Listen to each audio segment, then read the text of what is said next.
دوسری چیز جو انسانی دل کو آلودہ کرتی ہے اور ناپاک کرتی ہے وہ اللہ کو ماننا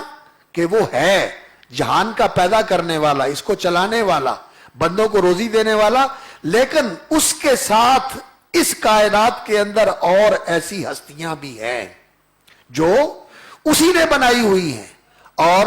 اس نے ان کو اختیارات دیے ہوئے ہیں، ان کو کچھ شعبے سونپے ہوئے ہیں اور کچھ علاقے دیے ہوئے ہیں جن کا کنٹرول اور انتظام وہ چلاتے ہیں اللہ کے عطا کرنے سے، اللہ کے دینے سے۔ اللہ نے ان کو یہ چیز عطا کی ہوئی ہے، یہ بخشی ہوئی ہے، یہ نگریاں اللہ رب العزت نے بانٹی ہوئی ہیں۔ یہ نگری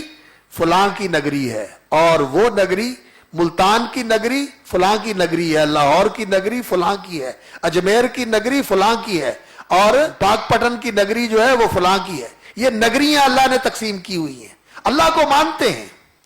اور اکثریت انسانوں کی ایسی ہے۔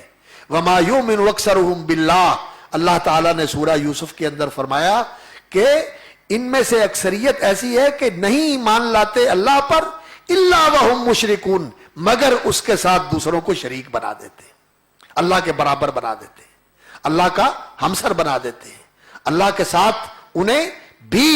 اس کائنات کے اندر دخیل اور سہیم حصے دار بنا دیتے ہیں، کہتے ہیں کہ ان کی بھی مرضی چلتی ہے، ان کا بھی اختیار چلتا ہے، یہ اللہ کے بنائے ہوئے ہیں،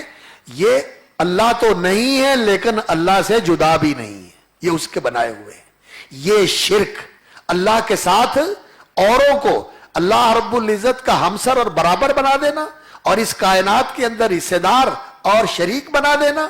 اور ان کی طرف رجوع کرنا مانگنے کے لیے، لینے کے لیے کہ یہ اللہ اور بندے کے درمیان رابطہ ہے، یہ گندگی وہ گندگی ہے جس کے بارے میں اللہ رب العزت نے فرمایا وَالرُّجْزَ فَهْجُرْ، اس گندگی کو چھوڑ دے،